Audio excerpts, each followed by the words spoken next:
What's up, y'all? I'm Sarah. Welcome back to my channel. In this video, I'm going to talk about some common pitfalls that I see with clients that are preventing them from growing their business and making more money.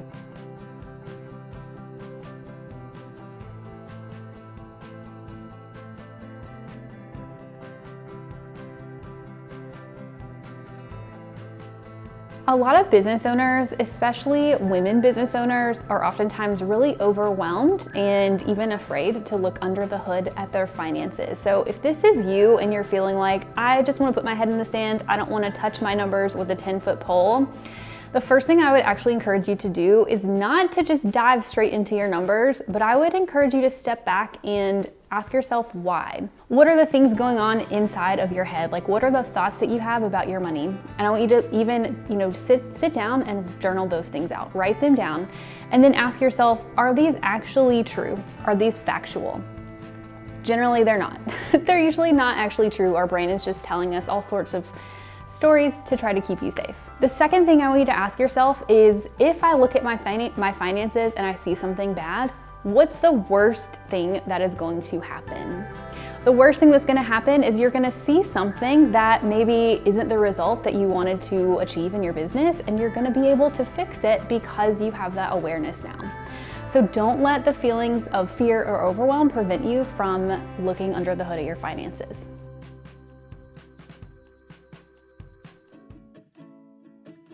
One money mindset that comes up so frequently is, I'm bad at numbers, I'm bad at math, therefore I should not be trusted to deal with my finances. And I would say that's total BS. Especially as women, we are just not socialized, we're not raised from a young age to be millionaires, to be business owners, and to be wildly successful and rich. And so this comes up a lot as an excuse as to why you shouldn't become wealthy, why you shouldn't be a successful business owner. So even if you're thinking, I'm bad at numbers, I'm bad at math, listen, we all do hard things as business owners. I think you are totally capable of doing hard things, including learning, the basic financial literacy skills that come along with running a business and also with dealing with your personal finances. So don't let that mindset hold you back from, taking charge of managing your money.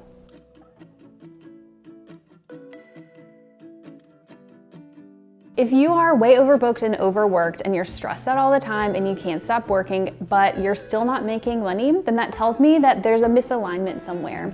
You're spending time and energy on things that are not resulting in income. And so we need to step back and reassess. So either that is you're spending time on things that aren't resulting in sales. A lot of us get shiny object syndrome running a business, or you might be wildly undercharging for the things that you're doing for your clients. So it can be really hard to shift away from doing all these things that make you feel busy, that make you feel like you're working hard. And it can also be really difficult to raise your prices and charge more.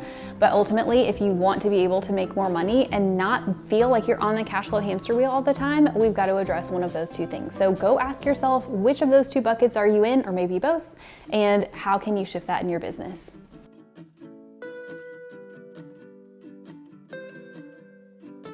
When it comes to investments you can potentially make in your business, there's so many different things that people tell you that you should or should not be doing. So here's how you'll know where the best return is going to be and what you should invest in. I think you have to picture your business, top to bottom. So think through the whole customer journey, from how people become aware of you in the first place, how did they get them into your orbit, how did they, become a potential paying customer? How did they go through that whole process? Then how do you deliver, your offers to your clients? And then how does that money end up in your pocket? Somewhere along that journey is going to be some sort of obstacle, some roadblock that is preventing your money from flowing through and into your pocket. So the best place to make an investment in your business, whether that's in terms of time or money, is wherever that roadblock is. So if you invest a lot of money into growing your audience, but you're not actually converting people into paying customers, then you're going to be wasting money. And so I would tell you, as your CFO, to focus there instead.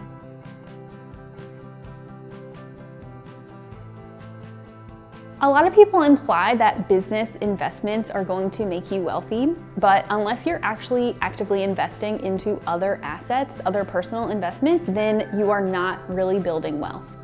Sometimes I do think it is your best investment to put money back into your business if you're gonna get a really amazing ROI, but it's also really important to make sure that you are diversifying, meaning we're not just putting all of our wealth eggs into one business basket.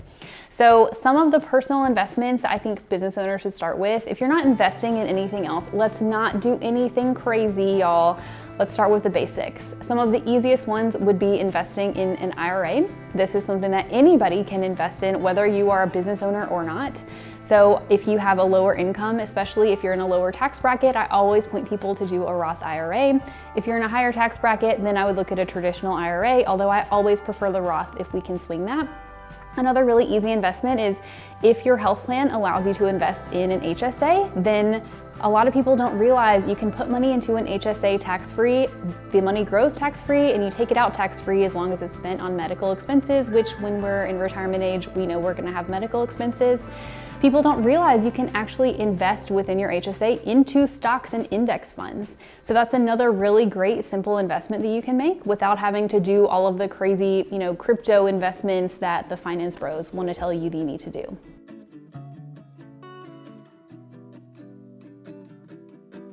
I guarantee you at some point in your business, you are going to make a bad investment. The question is, how do you recover and how do you make sure that you don't put your business under by making a bad investment?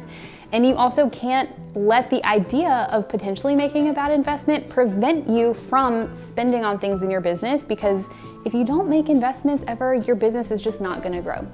So if you make a bad investment, I think number one, you have to not give yourself a hard time. We all go through it. We all have to, test out different things and see if they're gonna work. And sometimes they just don't. And it's just, maybe you view it as a learning lesson instead of a total failure, right? Also, on the front end, when you're making an investment, definitely look at the risks. So if one of the potential outcomes of that investment is you're gonna be so heavily into it that your business might potentially go under, that's probably an investment I would never make. Like, I'm never gonna do something where the outcome potentially is, my business completely goes under. So when you make a bad investment, I think the easiest way to recover is make sure that you rebuild your cash reserves, make sure that you just fall back on the things that you know work in your business, and ultimately you'll get yourself back on track.